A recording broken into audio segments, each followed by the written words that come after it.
자, 그럼 먼저 화재 폭발 및 이론 및 발생 이해에서 연소에 대해서 한번 배워보도록 하겠습니다. 자, 연소의 정의를 한번 같이 보도록 할게요. 연소란 무엇이냐면 가연성 물질이 공기 중에 산소와 결합하여 급격한 산화 반응을 일으키면서 열과 빛을 발생시키며 화염을 수반하게 되는 현상을 말하게 됩니다. 따라서 연소가 되기 위해서는 우리는 세 가지가 필요한데 그 3요소가 바로 가연물, 점화원, 산소 공급원이 되겠습니다.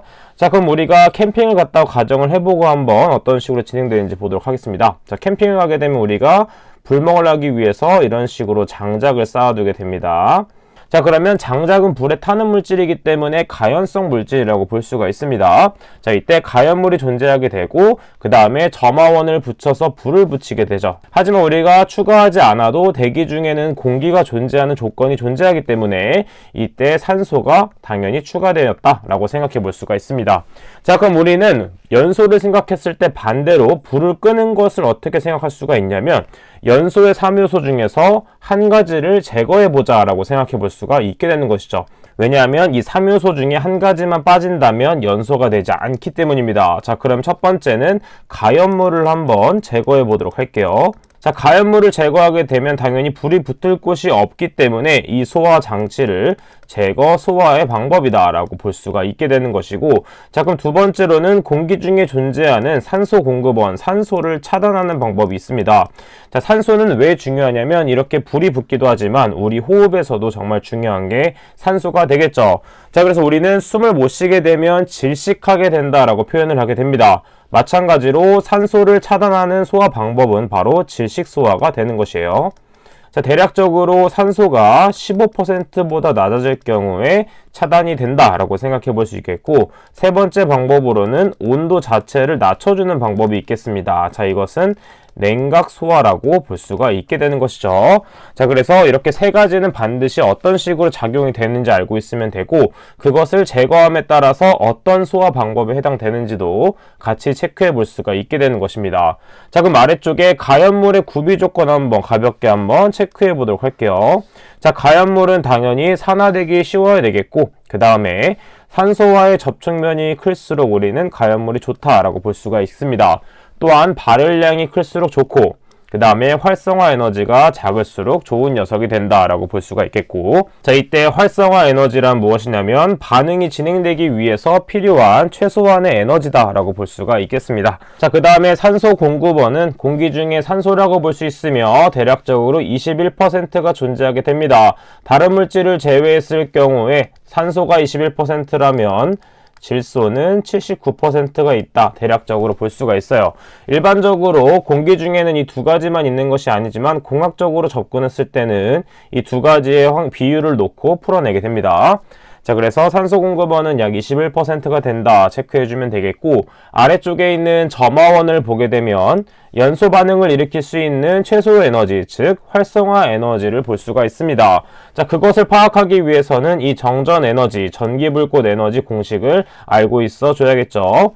자, 그래서 보게 되면 이때 정전 에너지 W는 단위가 줄 단위를 사용하게 되겠고, 그 다음에 2분의 1 C 곱하기 V의 제곱이 됩니다. 자, 이때 C는 무엇이냐면 도체의 정전 용량인 P렛이 되겠고, 그 다음에 이때 V 값은 전위인 볼트 값이 된다, V 값이 된다라는 걸 알고 있습니다. 자, 그 다음에 이때 Q가 들어가는 것으로 바꿨을 때는 2분의 1 QV라고 볼 수 있겠고, 이때 Q는 대전 전하량인 C를 사용해서 대입을 해준다라고 볼 수가 있습니다.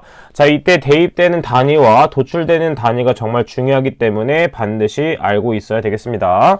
자, 그 다음에 우측에 있는 양의 단위와 음의 단위, 접두어에 대해서는 반드시 알고 있어야 되겠습니다. 자, 일반적으로 단위를 파악하기 위해서는 앞에 접두어에 따라서 우리가 단위가 달라지게 돼요. 예를 들어 우리가 미터 단위를 보았을 때 미터와 킬로미터를 구분해 보도록 하겠습니다. 자, 우리가 1km는 몇 미터가 되죠? 1000m가 됩니다. 자, 그러면 이 킬로가 뜻하는 것은 무엇이다? 1000은 무엇이냐면 10의 세제곱이 됩니다. 따라서 킬로라는 녀석은 10의 세제곱을 나타내게 되고, 그 다음 마찬가지로 여기 표에 있는 것처럼 테라는 10의 12제곱, 기가는 10의 9제곱, 메가는 10의 6제곱, 킬로는 10의 세제곱이 됩니다. 따라서 앞에 붙는 것에 따라서 달라지기 때문에 이 부분은 모두 외워주도록 하겠고, 마찬가지로 길이 단위로 한 번 더 설명을 해보도록 하면, 우리가 1m를 기준으로 봤을 때 이것을 밀리미터로 바꾸게 되면 이것도 마찬가지로 1000mm가 됩니다. 자, 그럼 마찬가지로 밀리미터는 10의 세제곱이 아닌 10의 마이너스 세제곱이 된다라고 볼 수가 있겠죠. 자, 왜냐하면 1000 곱하기 10의 마이너스 세제곱을 하게 되면 1이라는 값이 나오게 되기 때문입니다. 따라서 밀리라는 녀석은 10의 마이너스 세제곱, 마이크로는 10의 마이너스 6제곱, 나노는 10의 마이너스 9제곱, 피코는 10의 마이너스 12제곱이 됩니다. 자, 그럼 아래쪽에 대해서 보도록 할게요. 자, 아래쪽에 인하점과 발하점에 대해서는 알고 있어야 됩니다. 왜냐하면 실기시험에서 출제될 수 있는 부분이기 때문에 이 인하점과 발하점에 대한 정의는 반드시 알고 있어야 됩니다. 자, 크게 구분할 수 있는 점이 무엇이냐면, 인하점은 점화원에 의해 인하될 수 있는 최저 온도, 근데 발하점은 점화원 없이 열 축척에 의하여 발화되거나 연소되는 최저 온도라고 볼 수가 있겠습니다. 따라서 인하점과 발하점을 구분하기 위한 것은 바로 점화원이 된다라는 걸 체크해 볼 수가 있게 되는 것이죠.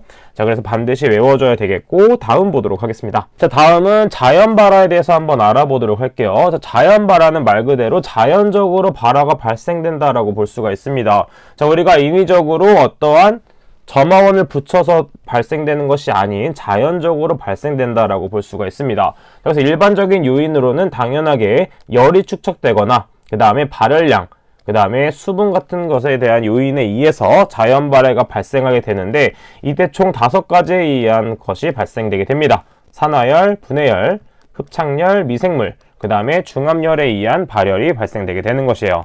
자, 그래서 조건에 대해서 보도록 하면 표면적이 넓을수록 좋고, 그 다음에 열 전도율이 낮아야 되고, 그 다음 발열량이 커야 되고, 고온 다습해야 됩니다. 자, 이것은 이게 정전기와 한번 구분해 볼 수가 있는데, 우리가 정전기에서 한번 어떻게 배웠었냐면, 정전기는 언제 많이 발생을 한다? 습도가 낮을 경우에 많이 발생한다고 했습니다. 따라서 정전기 발생을 줄이기 위해서는 습도를 어떻게 해줘야 된다? 높여줘야 된다, 이렇게 설명을 했었죠. 하지만 자연 발화의 경우에는 오히려 습도가 높을수록 발화할 확률이 높아지게 됩니다. 자, 왜냐하면 습도가 높아지게 되면 이 미생물들이 번식을 하게 되고, 그 다음 번식을 하게 되면 발열 반응이 일어나기 때문에 이렇게 자연 발화가 발생될 수 있다라고 생각해 볼 수 있어요.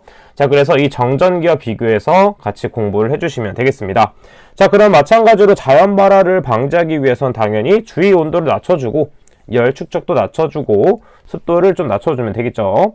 자, 그래서 이런 식으로 생각을 해주면 되겠습니다. 자, 그러면 아래쪽에 연소의 분류 보도록 하겠습니다. 자, 연소의 분류는 크게 기체, 액체, 고체로 나눌 수가 있어요. 자, 그래서 우리가 볼 수 있는 것은 기체에서 액체로, 액체에서 고체로, 고체에서 기체로 가는 반응은 우리가 학창시절에 많이 배워봤습니다. 자, 그 중에서 기체는 분자 간의 거리가 가장 먼 녀석으로 볼 수 있기 때문에 가장 자유로운 녀석이 되고, 폭발을 했을 경우에 가장 큰 폭발을 발생할 수 있는 녀석이 바로 기체 연소가 되겠습니다. 자, 그래서 기체 연소에서는 2가지의 연소로 볼 수가 있는데, 확산 연소와 예온합 연소로 볼 수가 있어요. 확산 연소란 무엇이냐면, 가연성 가스가 공기 중에 확산되어 연소 범위 농도에 이르러 연소하는 현상이라고 볼 수가 있는데, 자, 이 확산 연소는 촛불 같은 녀석을 볼 수 있겠고, 예혼합 연소는 미리 혼합한다 라고 생각해 주면 되기 때문에 연소되기 전에 미리 연소 가능한 연소 범위의 혼합가스를 만들어 연소하는 현상이 되겠습니다. 자, 우리가 현장을 가게 되면 산소 용접기 같은 것이 이 예혼합 연소에 해당된다 라고 볼 수가 있게 되는 것이죠. 자, 그래서 지금 보게 되면 다음 중 가연성 가스, 자, 가스이기 때문에 액체나 고체가 아닌 기체에 대한 연소 형태다라고 묻는 문제가 되겠습니다. 자, 그래서 기체에 대한 연소 형태는 뭐다? 확산과 예혼합이 있기 때문에 4번인 확산 연소가 정답이 된다. 이런 식으로 체크해 볼 수 있게 되는 것이죠. 자, 그 다음 아래쪽에 액체 연소를 보게 되면 증발 연소와 액정 연소를 볼 수가 있습니다. 자, 그럼 증발 연소는 무엇이냐면, 인화성 액체가 증발하여 증기를 형성한 후 공기와 혼합하여 연소하게 되는 현상으로 우리가 알코올 램프 같은 것들을 볼 수 있겠죠. 자, 그 다음에 액정 연소는 무엇이다? 중요와 같이 점도가 좀 높고 비휘발성인 액체의 경우 분무기를 사용하여 액체 입자를 안개상으로 분무하여 연소하는 현상이 된다. 대표적인 예시로는 뭐 경유나 등유 같은 것들이 있다 라고 체크를 해주면 되겠습니다. 자, 그다음 아래쪽에 고체의 연소도 중요합니다. 자, 고체의 연소 보도록 하면 총 4가지가 있죠. 자, 그래서 분해 연소, 표면 연소, 증발 연소, 자기 연소가 있는데, 자, 먼저 분해 연소는 무엇이냐면 고체 가열 시 열분해가 일어나게 되고 동시에 가연성 가스가 발생해서 공기 중에 산소와 혼합해 연소하는 현상으로서 우리가 잘 알고 있는 목재나 종이, 석탄 같들이 이런 분해 연소에 해당이 됩니다. 자, 그 다음 표면 연소는 무엇이냐면 고체 가연물의 표면이 산소와 결합을 해서 가연성 가스를 발생시키지 않고 물질 자체가 연소하는 현상이다. 일반적으로 목탄이나 코크스가 이에 해당이 된다라는 걸 체크해주면 되겠고, 증발연소에서는 고체의 가연물이 점화원에 의해 상태 변화를 일으켜 액체가 되고 일정 온도에서 가연성 증기가 발생해서 공기와 혼합하여 연소하는 형태로서 파라핀과 황이 있다 정도 봐주시면 되겠습니다. 자, 파라핀은 우리가 많이 본 녀석이에요. 파라핀이 뭐다? 양초. 양초 같은 거 보시면 처음엔 고체였다가 불에 녹으면서 액체가 되고 그 다음에 가연성 증기가 발생하면서 공기와 혼합하면서 연소한다라는 걸 우리가 일상생활에서 볼 수가 있습니다. 자, 그 다음 자기연소는 무엇이냐면 대표적으로 공기 중에 산소를 필요하지 않았고 그 물질 안에 포함되어 있는 산소를 사용해서 연소하기 때문에 이때 TNT, 다이너마이트 같은 것들이 이런 부분에 표현이 된다, 포함이 된다라고 볼 수가 있겠죠. 자, 그래서 여기서 표현해야 될 게 뭐냐면 분해해, 표면의 표, 그 다음에 증발의 증, 그 다음 자기연소의 자, 이렇게 해서 암기법을 한번 적어보도록 할게요. 자, 고체 연소는 이런 식으로 표현해 보도록 하겠습니다. 자, 고체 연소가 너무 발생돼서 짜증을 표현해. 자, 그래서 짜증의 짜는 무엇이다? 자기연소가 되겠고, 그 다음에 증은 증발연소, 표는 표면연소, 해는 분해연소가 된다라고 체크하고 암기를 해주시면 되겠습니다. 자, 다음은 연소 범위에 대해서 보도록 하겠습니다. 자, 연소 범위에 대한 것도 중요하기 때문에 한번 체크해 보도록 하면, 가연성 가스가 공기와 혼합되어 점화원을 주었을 때 폭발 혹은 연소가 발생하는 혼합가스의 일정한 농도 범위다 정도 알고 있으면 되겠고, 우리가 일반적으로 계산을 하게 되면 폭발 하한계와 폭발 상한계를 구해서 이것의 범위를 구하게 되는 것이죠. 자, 그래서 폭발 한계에 영향을 주는 요인으로서 온도가 높아지게 되면 폭발 하한계는 낮아지게 되고 그 다음에 폭발 상한계는 높아지므로 당연히 연소 범위 넓어지게 됩니다. 그 다음 압력이 높아지게 되면 폭발 하한계는 변하지 않지만 폭발 상한계가 높아짐으로 마찬가지로 범위는 넓어지게 된다 라는 걸 체크해주면 되겠죠. 자, 이 두 가지에 대해서는 참고적으로 공부를 해주시면 되겠습니다. 그 다음 아래쪽에 가연성 물질의 폭발 한계 이런 것들이 있다 정도 가볍게 정독을 해주도록 할게요. 우리가 중요한 것은 아래쪽에 르샤틀리의 법칙에 의한 혼합가스의 폭발 범위 공식은 반드시 외워줘야 되겠습니다. 자, 왜냐하면 엄청 중요하기 때문이죠. 자, 그래서 공식 L, 폭발 한계는 무엇이냐면 이때 기준을 잡고 구해줘야 됩니다. 자, 지금 보게 되면 만약에 상한계를 구할 때는 상한계를 위한 공식을 쓰고 그 이후에는 겹쳐서 쓰는 것이 아니라 새롭게 공식으로 다시 하한계를 대입해서 계산을 해주면 되겠습니다. 자, 그 다음 문제에서는 이때 100이라고 주어져 있는데 일반적으로 각 가스의 부피 합은 퍼센트로 주어져서 전체적인 100을 만들어내지만 공기 같은 경우에는 이때 혼합가스로 포함되지 않기 때문에 불필요한 가스는 빼줘서 100이 아닌 다른 가스 값으로 표현해줘야 됩니다. 자, 이렇게 말로만 설명했을 경우에는 우리가 혼동이 있을 수 있기 때문에 우측에 있는 문제를 풀면서 한번 같이 풀어보도록 할게요. 자, 지금 우측에 있는 기출문제 보도록 하겠습니다. 가연성 가스 혼합물을 구성하는 각 성분의 조성과 연소 범위가 다음 표와 같을 때 혼합가스의 연소 하한값은 약 몇 %인가? 자, 지금 보게 되면 상한값에 대한 문제가 없고 범위에 대한 부분에 언급이 없기 때문에 이 연소 상한값은 우리가 볼 필요가 없다. 자, 그 다음에 조성을 보게 되면 공기 같은 경우는 가스에 포함되지 않기 때문에 전체 100에서 96을 뺀 4를 기준으로 계산을 해줘야 된다라는 걸 생각하면서 공식에 대입해 보도록 할게요. 자, 그래서 아래쪽을 가게 되면 핵산은 몇이었다? 조성이 1%이기 때문에 핵산 부피는 1. 그 다음에 이때 L 값은 하한값이기 때문에 1.1 대입. 마찬가지로 메탄은 2.5, 그 다음에 5.0, 그 다음 에틸렌 0.5와 2.7을 대입한 다음에 이때 중요한 것이 무엇이다? 100이 아니라 공기를 포함하지 않기 때문에 4를 대입한다 라는 게 중요한 포인트가 됩니다. 따라서 계산기에 그대로 대입을 하게 되면 5.5090이라는 값이 나오게 되고, 일반적으로 소수점 둘째 자리까지 표현하기 때문에 2.51이라는 정답이 되겠습니다. 따라서 정답은 1번이 된다, 이런 식으로 찾아볼 수가 있게 되는 것이죠. 자, 다음은 위험도에 대한 것도 중요합니다. 자, 위험도는 위에서 구했던 것처럼 폭발 상한계와 폭발 하한계 공식을 활용해서 문제를 풀어본 다음에 위험도를 그대로 계산할 수가 있겠고, 아니면 문제에서 상한계와 하한계가 그대로 주어져 바로 위험도에 대입해서 위험도를 구할 수 있는 공식이 되겠습니다. 따라서 위험도는 단위가 소거되기 때문에 따로 단위가 없다 정도 체크하고 암기를 해주도록 하겠습니다. 자, 그 다음에 아래쪽에 완전연소 조성 농도, 자, 이때는 화학 양론 농도와 이론 산소 농도에 대한 공식이 되겠습니다. 자, 지금 공식을 보게 되면 복잡한 공식이 존재하게 되고, 자, 이렇게 따로 공식을 이런 식으로 외워서 정리해 주셔야 됩니다. 자, 이때 N값은 탄소의 원자수, 그 다음에 M값은 수소의 원자, F는 할로겐 원소의 원자수, 그 다음에 람다는 산소의 원자수가 되겠습니다. 자, 그래서 이때 중요한 것은 이렇게 공식을 외우게 되면 공식이 복잡하기 때문에 혼동이 일어날 수가 있습니다.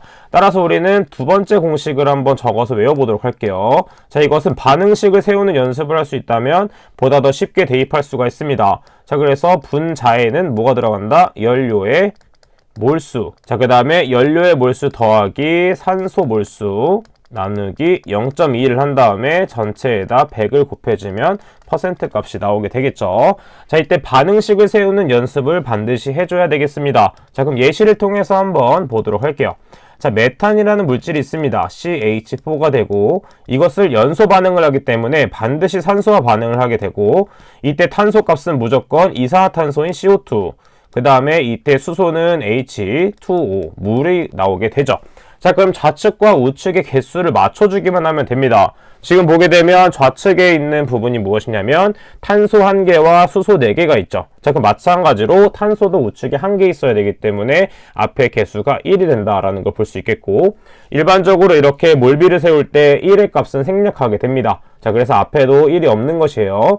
자, 그 다음에 수소가 좌측에 4개 있기 때문에 우측에도 4개가 되려면 H2O에 H가 2개 있으므로 곱하기 2를 한 2 곱하기 2, 4가 되기 때문에 같은 값이 된다라고 파악해 볼 수가 있습니다. 자, 그래서 좌측과 우측을 맞췄는데 마지막으로 산소를 맞춰줘야 되겠죠. 좌측에 산소 앞에 있는 몰수를 찾아줘야 되는데, 우측을 보게 되면 이산화탄소에 산소가 2개, 그 다음에 H2O에 산소가 1개지만 앞에 몰수가 2개이기 때문에 2 곱하기 1을 한 2값이 돼서 우측은 4개가 된다. 자, 그럼 좌측에도 4개가 되어야 되기 때문에 무엇이 들어간다? 2 곱하기 2인 4가 돼서 앞에 몰수가 2가 된다. 이런 식으로 찾아볼 수가 있겠죠. 자, 그래서 이때 공식을 그대로 대입할 때는 연료의 몰수이기 때문에 1 대입, 그 다음에 1 대입, 산소 몰수 2를 대입해서 계산을 해주면 되겠습니다. 자, 그래서 이 상태로 계산을 하면 되고, 자, 이것은 연습을 좀 많이 해야 되기 때문에 연습을 하다 잘 모르겠으면 오픈 채팅방이나 우리가 나합격 카페에 질문을 해주시면 제가 빠른 시간 내로 답변을 드리도록 하겠습니다. 그 다음에 아래쪽에 최소 산소 농도 부분을 보게 되면 어떻게 구한다? MOC는 폭발 하한계 곱하기 연료의 몰수분의 산소의 몰수로 계산을 할 수가 있습니다. 자, 그래서 문제를 보게 되면 주어져 있어요. 프로판의 연소 하한계가 2.2 볼륨 퍼센트가 된다. 자, 근데 지금 보게 되면 산소의 몰수와 연료의 몰수를 알기 위해서는 반응식을 세워줘야 돼요. 자, 그래서 보게 되면 좌측에 탄소가 3개 있기 때문에 우측에도 탄소가 3개, 좌측에 수소가 8개 있기 때문에 우측에도 8개가 있어야 되므로 4 곱하기 1을 한 8개. 자, 그래서 앞에 4가 들어가는 겁니다. 그 다음 마지막으로 산소의 개수를 보게 되면 3 곱하기 2를 2하고 4 곱하기 1 값인 6 더하기 4가 돼서 10이 됩니다. 자, 그래서 좌측도 10이 돼야 되기 때문에 10 나누기 2를 한 값인 5를 대입하게 된다라고 볼 수 있겠죠. 따라서 연료의 몰수는 1이 되는 것이고 산소의 몰수는 5가 되는 것입니다. 따라서 폭발한 게 2.2 곱하기 1분의 5를 하게 되면 11.0%가 돼서 정답은 4번이 된다. 이런 식으로 체크해 볼 수가 있게 되는 것이죠. 자, 마지막으로 화제의 종류에 대해서 한번 보도록 하고 마무리하도록 하겠습니다. 자, 일반적으로 화제의 종류는 뒤에서 한 번 더 다룰 거기 때문에 한번 빠르게 체크해 보도록 하면 A급 화재는 일반 화재를 뜻하고 B급 화재는 유류 화재, 즉 액체성 화재이기 때문에 가연성 액체에 의한 화재라고 볼 수 있으며 C급은 전기 화재, D급은 금속 화재가 되겠습니다. 자, 뒤에서 한 번 더 자세히 다룰 거기 때문에 어떤 화재인지만 빠르게 체크해 주도록 할게요. 자, 그럼 오늘 배웠던 내용 보면서 마무리하도록 하겠습니다. 자, 전기불꽃 에너지, 정전 에너지에 대한 공식 중요하다고 했고 어떤 단위가 들어가는지 단위 반드시 같이 외워주셔야 됩니다. 그 다음에 기체연소의 종류로서는 무엇이 있다? 확산연소와 예온합연소가 있어요. 그 다음에 고체연소의 종류로서는 분해연소는 목재와 종이, 표면은 목탄과 코크스, 증발은 파라핀과 황, 자기는 니트로가 되겠습니다. 자, 그래서 고체연소의 종류, 짜증을 표현해 이렇게 외웠었죠. 그 다음에 혼합가스의 폭발 범위 정말 중요하다고 했습니다. 자, 이때 100 기준으로 보았는데 만약에 공기가 있을 경우에는 공기를 빼줘야 된다. 빼준다. 이것도 같이 정리해 주도록 합니다. 그 다음 위험도 공식도 중요하다고 했고 화학 양록 농도는 교과 책에 있는 부분도 중요하지만 쉽게 계산하기 위해서 이런 식으로 계산할 수 있다. 새로운 공식도 외워주도록 하고 마지막으로 최소 산소 농도 MOC 공식도 같이 외워주도록 하겠습니다. 자, 이렇게 6번과 7번에 대한 것을 정리하기 위해서는 반드시 반응식을 세워줄 줄 알아야 됩니다. 반응식 정말 중요해요. 많이 연습하셔야 되고 그 다음 어려울 경우에는 반드시 질문을 통해서 이겨내셔야 됩니다. 자, 그럼 이번 시간은 여기까지 하도록 하겠습니다. 저는 그럼 다음 시간에 찾아뵙도록 할게요. 감사합니다.